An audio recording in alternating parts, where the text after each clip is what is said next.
Okay, question number 5 is really strange, but we have to know that a triangle and its image are congruent. So they want to know which transformations would make them congruent.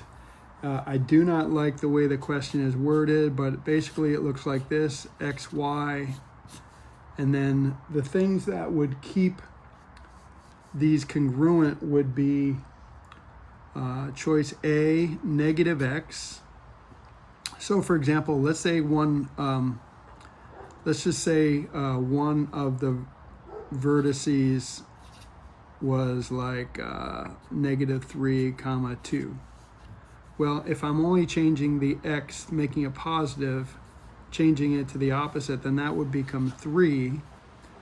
And then the second thing that could happen, so that would be choice A for the first part of it. And the second part, I would go with choice C, which is the y plus 7. Because let's say it was -3, 2. If you're doing the negative x, that becomes positive 3. And if you're adding 7 to the y, or 7 to the 2, that would become 9. So each vertex would move to the other side of the y-axis and up 7. This would still be congruent to the original. So I would go with A and C. And then the second part to this is this transformation. It would be A preserves distance, because that's what congruence does. Congruence does not make it bigger or smaller. Okay, question 6 says Rico is constructing a congruent copy of angle ABC, and this is what he has to start over here. Based on the drawing, what would be his next step? So it looks to me like he made a random arc here from this point, and then he did the same thing here going through here. So I think now he needs to measure this with his compass and put that point here and put another point here. So let's see which one of those will be it. Use a straight edge? No, not yet. Use a compass to measure the width of the arc intersecting both rays of ABC. Yes, this would be the one here. That would be choice B. I believe that's it. Let's see what C is. C says place the compass on the point of vertex ABC. No, we already did that. And then D is connect point E to the intersection. Nope, not yet. So that would be B as in boy. Okay, question number 7 is asking us the steps for an inscribed circle. First of all, an inscribed circle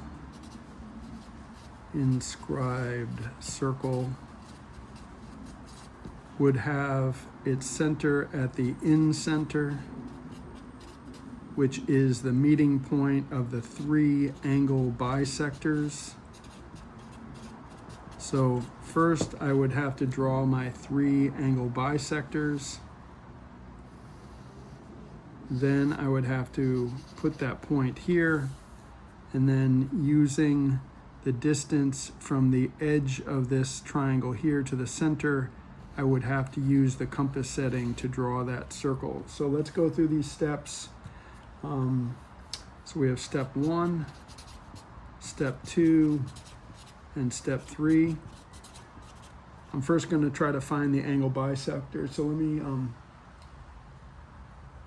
see. Okay, that looks like F. So if I read F, F says construct the angle bisectors of 2 angles of the triangle. Yep, as long as you do 2, the third one will be in the meet in the same place.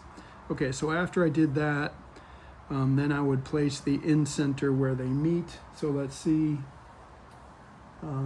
Choice B says place the point of the compass on the in-center of the triangle. Yes, that is the next step. And then finally, last but not least, I want to open the compass to the edge of this triangle here, the side. Let's see what it says.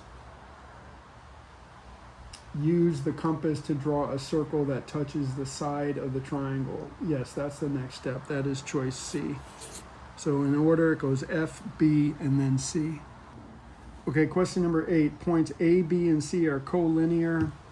B is 3/4 the way from A to C. Point A is located at 5, -2. So let me put that on my graph paper here. 5, -2. So 1, 2, 3, 4, 5, 1, 2. And that is point A. Again, 5, -2. And then it says point B is located at NQ. And C is located at -3, -6. So -3, -6, 1, 2, 3, 1, 2, 3, 4, 5, 6. This is point C, which is -3, -6. And let me see what the slope of this line is. Up 1, 2, 3, 4, over 1, 2, 3, 4, 5, 6, 7, 8. So up 4 over 8. So basically I'm going up 1 over 2, up 1 over 2, up 1 over 2, and up 1 over 2. That helps me graph this line. And then they say NQ is 3/4 of the way from A to C. So 3/4 of the way from A to C. 3/4 of the way from A to C. So I don't know if that means 3/4 this way or 3/4 this way. Let's see. Again, it says B is 3/4 of the way. So I need a point B somewhere on this line that is 3/4 of the way from A to C. I'm gonna say 3/4 this way. So it'll be more than halfway this way. So let's see how many of these things I have here. I have a 1, I have 2, I have 3, and I have 4. So if I do 3 of these, I end up right here, and I believe that will be NQ. So again, that would be 1/4 of the way, that would be 2/4, and yes, that would be 3/4 of the way. So what location is that? That is -1, so -1, comma, -1, 2, 3, 4, 5. So it appears to me that point B, NQ would be at -1, -5. Okay, number 9 talks about a rocket that gets launched straight up into the air, and an observer standing 25 feet back needs to look up at a 78-degree angle. So there's my 78-degree angle in order to see the rocket at its highest. If the observer's eyes are 6 feet above the ground, so this is the ground here, but he's standing, so his eyes are at 6 feet. How high did the rocket fly? So I'm looking for this entire length here. I'm going to find this distance from here to here, and then I'm going to just add the 6 because that's really the ground down here. Okay, so I've already written SOHCAHTOA. From the position of the 78-degree angle, what do I have and what do I need? Well, I have the adjacent side and I need the opposite side. So again, I have the adjacent side 25, I need the opposite side, and then like I said, I'm going to add 6. So I'm going to use my tangent button on my calculator. I'm going to say the tan of a 78-degree angle equals the opposite side, x, over the adjacent side, 25. And then let me go ahead and find the tangent of a 78-degree angle.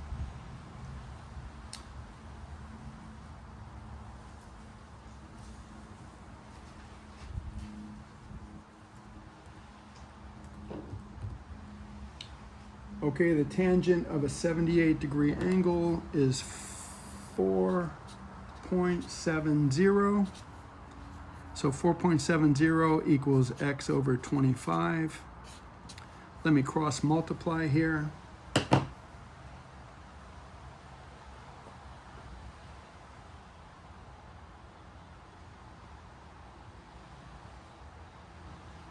And I get 117.5 when I cross multiply here.